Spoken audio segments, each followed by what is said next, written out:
Hey everyone, welcome into Bleacher Talk. I'm Claudia Faust alongside Jordan Spurgeon. We've got week 2 in the books of high school football. We were out this past Friday. Do you have a favorite memory over the last 2 weeks or just like a moment on the sidelines that really stands out to you?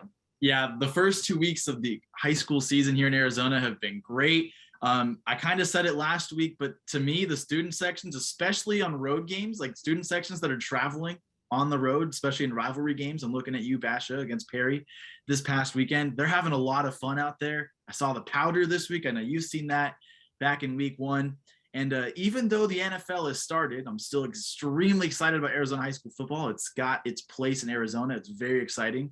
Shout out to one NFL player from Arizona, Christian Kirk. Big day for the Cardinals, by the way. The Saguaro High alum, 2 touchdowns, including maybe one of the toughest catches I've seen, being a center fielder and a wide receiver myself in high school. That ball where you go over your head and you got to track it down, it's a hard play. And he made it look really good. Maybe he learned that at Saguaro. But anyways, high school football's off to a great start. I'm excited. If you can't tell already.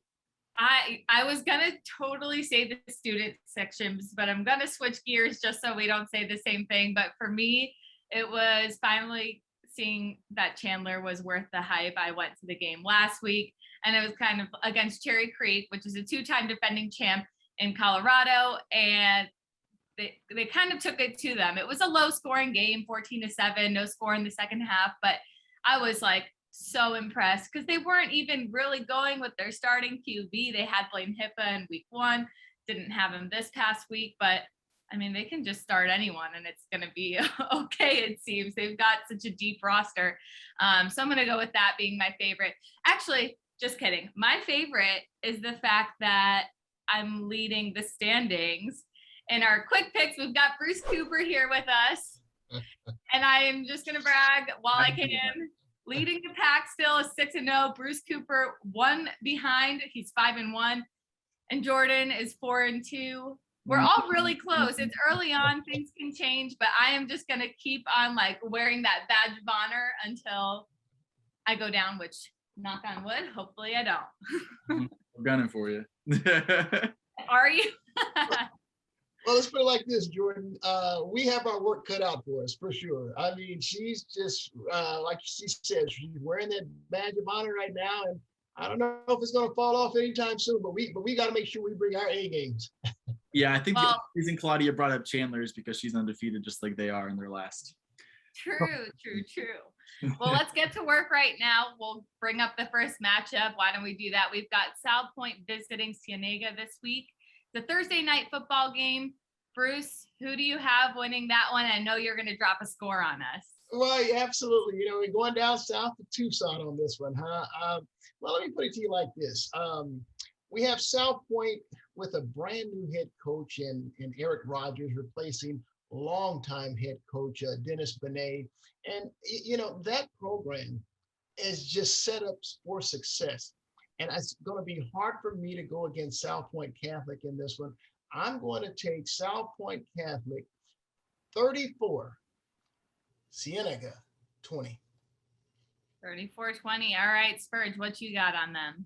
Yeah, South Point, I saw them last year for the first time in the open semis against Hamilton. I was very impressed because that was a really loaded Hamilton team. And really the leader of that team, Trayson Bourget, his brother Trenton, walk-on, turned backup quarterback at ASU. Chili, shout out him on Twitter, said that he saw Trayson on the sidelines at the ASU game this past Saturday, and I know he has a visit with BYU coming up as well. Big-time playmaker. I think he's going to be too much for that defense to handle. I think South Point Catholic's going to win this game somewhere in the range of 31-24. All right, we've got scores in, so I've got to drop a score too, I guess.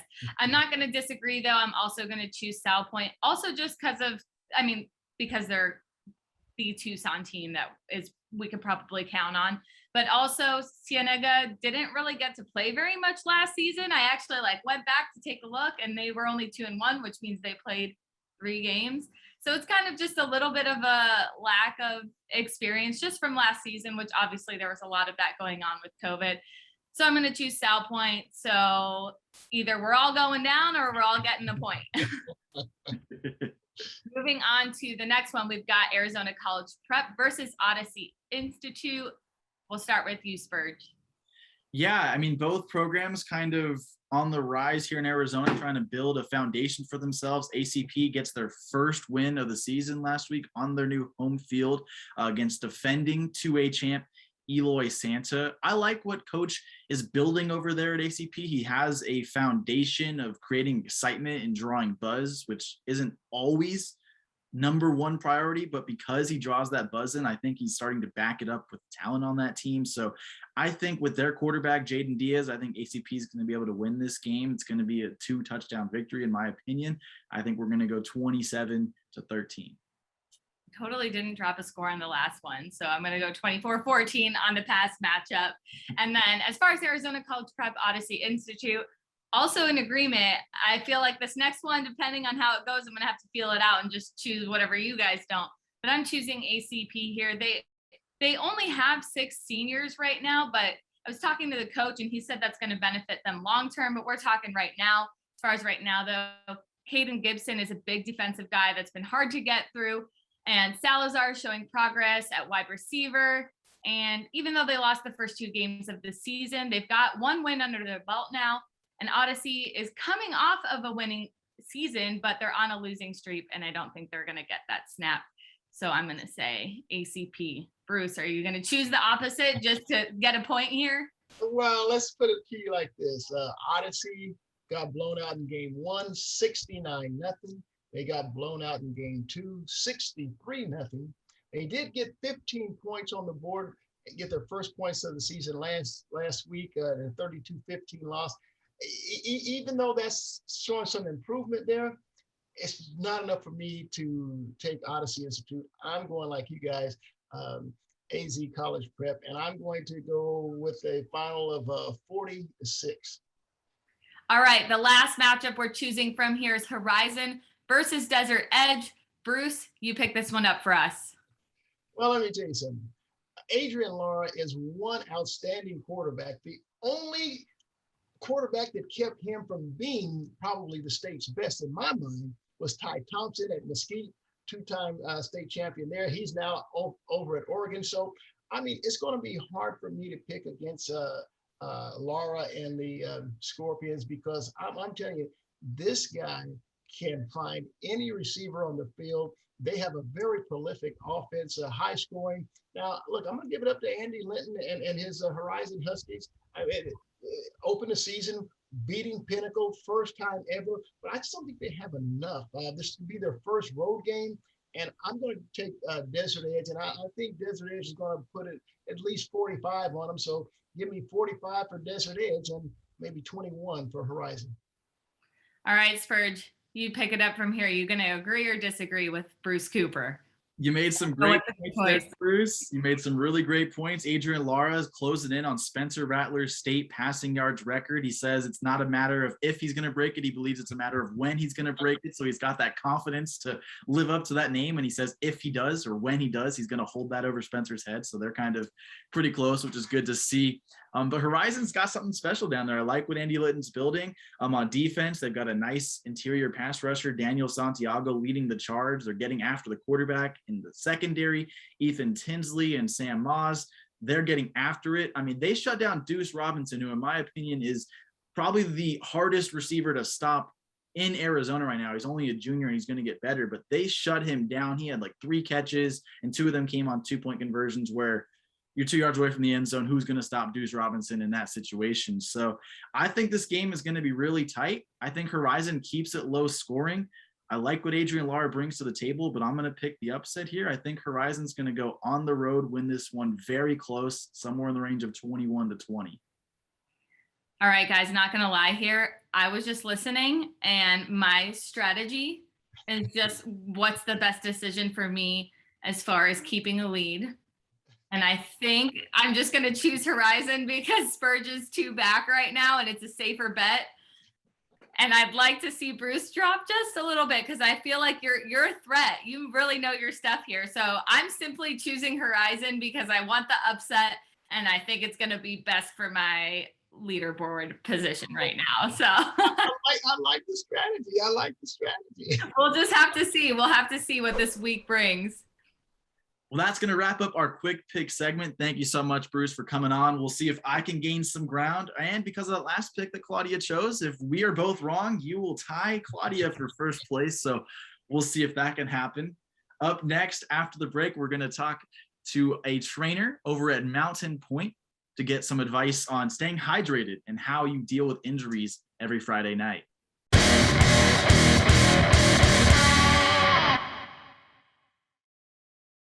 Well, Claudia, it's pretty hot out there. We're seeing temperatures still over 100 degrees, 106 the other night when I was out there on Friday Night Lights. And so I think there's some things that players, coaches, families need to know about how to handle the heat. Don't you agree, Claudia? I couldn't agree more, which is why I have Allison Horner on with us today. She's the head athletic trainer at Mountain Point, and I basically ran after her after the game. I was like, we need to talk to an athletic trainer because just on both teams, the guys were kind of dropping left and right with cramps. And I was like, what is going on? So I went up to Allison and I was like, hey, I would love to talk to you about player health and safety. So why don't we kind of start right there with cramping? Because I feel like that's something that happens in every high school football game, college football game, NFL that you see. So how does cramping happen? Why, and what can you do to avoid it? Yeah, so we typically start seeing cramping, especially here the first couple weeks of football.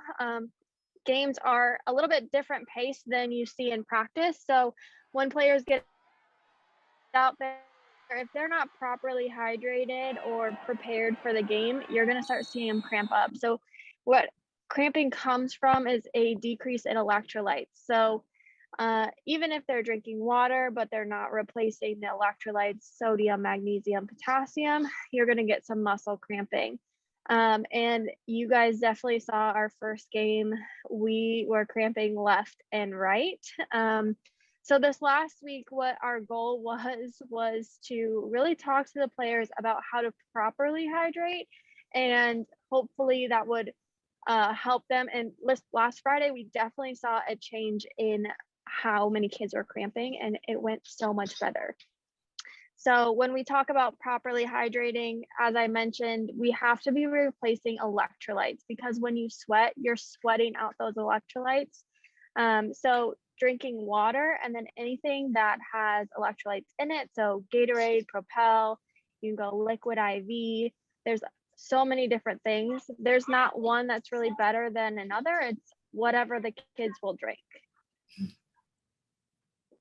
So first off, I'm also curious, before we get into a little bit deeper about that, but where are you right now? Are you outside a classroom? Like, where are you? I am actually at a coffee shop. Love it. That sounds great right now. That's a great place. So that's dehydrating though. So we don't want that for football players before games, I assume. Oh. Yeah, it's not the best thing.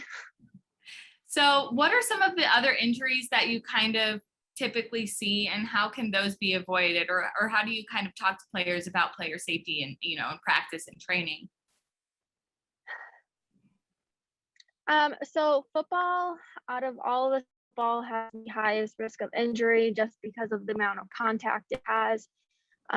So when it comes down to it, going through practice and making sure that they're learning proper tackling is a huge factor, especially when it comes to head injuries. So teaching athletes not to tackle with their head down, making sure that when they're tackling, like I said, their head is up, using their shoulder. And then outside of that, we can really see anything under the sun with football. So you can see concussions, you can see broken bones, spinal injuries, ACLs. A lot of different things can happen. And especially with this year coming back off of COVID, a lot of kids are deconditioned, which can bring us into higher risk of injuries as well. For you, Allison, on a typical game day. Am I freezing up on you guys? A little bit. Hey, that's part of live streaming and doing all this. It's totally okay.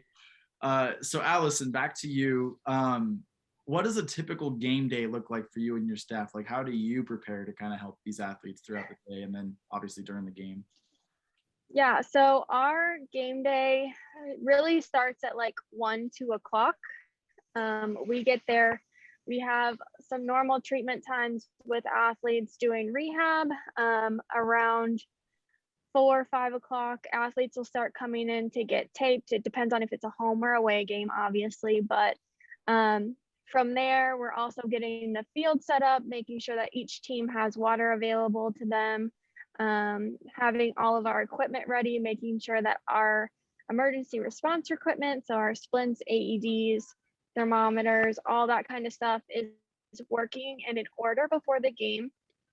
And then about 6 o'clock, we are on the field with the athletes, and then throughout the game, can be crazy. I've seen where we're running around doing a lot. On a good day, we kind of get to spectate and actually watch the game. After the game, we'll do a little bit of treatments as well, see what kind of injuries we have after the game, and then the next day we have treatments again in the morning. So game day for us kind of goes through half of Friday and even into Saturday. How big is your staff? Like, how many people does it take to keep your guys healthy, safe? I mean, I always feel like there's plenty of guys and girls running around with fanny packs and backpacks full of medical gear to take care of these guys. So what's a typical staff look like? That really depends on where you're at. So here in the Valley, it's pretty common to have 1 to 2 athletic trainers full-time, or 1 full-time, 1 part-time. But when we look at the state of Arizona, only about 40% of high schools actually have access to a full-time athletic trainer. So at Mount Point, we're really lucky that we have, I'm full-time. We pretty much have another athletic trainer.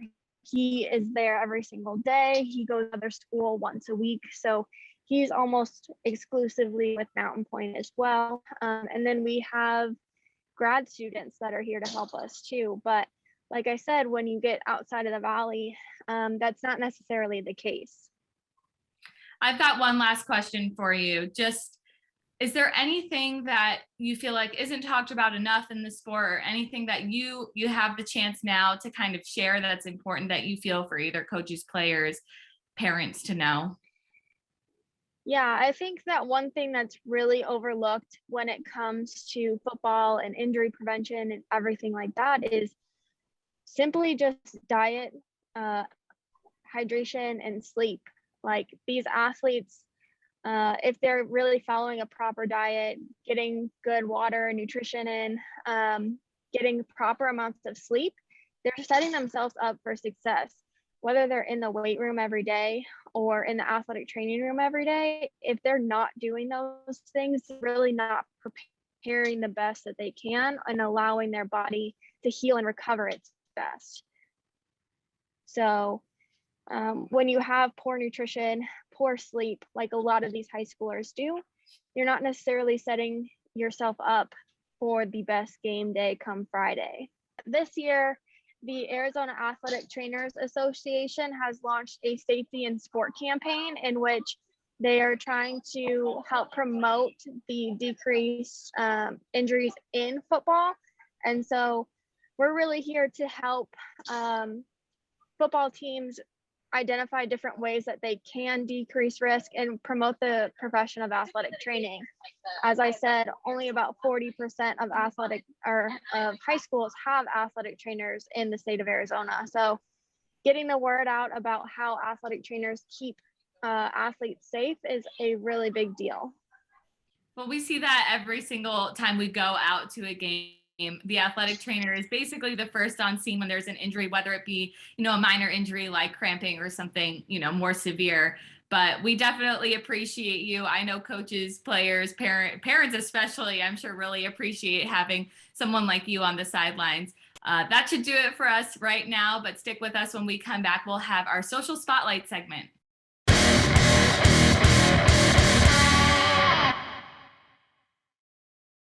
Hey friends, welcome back into Bleacher Talk. I'm Claudia Faust with Jordan Spurgeon here, and it's our favorite segment. I would probably say, actually, that's tough because I really like Bruce and I like all our interviews. So they're all tied for first place, all 3 of our segments, but it's our social spotlight segment. And Jordan, you're going to kick us off here. What is our first social spotlight heading into week 3? Yeah, we're going to add some continuity to this segment. That's a fun word. We like saying continuity. The Douglas Bulldogs. Last week, we talked about them getting a brand new stadium.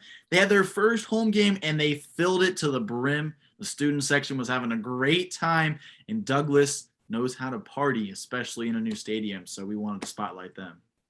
Our next social spotlight is out of Red Mountain High School. The cheerleaders, check this out. They are so in sync, which is, I mean, kind of really important for cheerleading, but check this out. The backflip, there's probably a more proper name for what that is. To me, it looks like a backflip, but that's someone with zero cheerleading experience, but they're just so in sync. Cheerleaders, gotta love them. They just make the sidelines so much more fun. So shout out to all of you because we love to see it.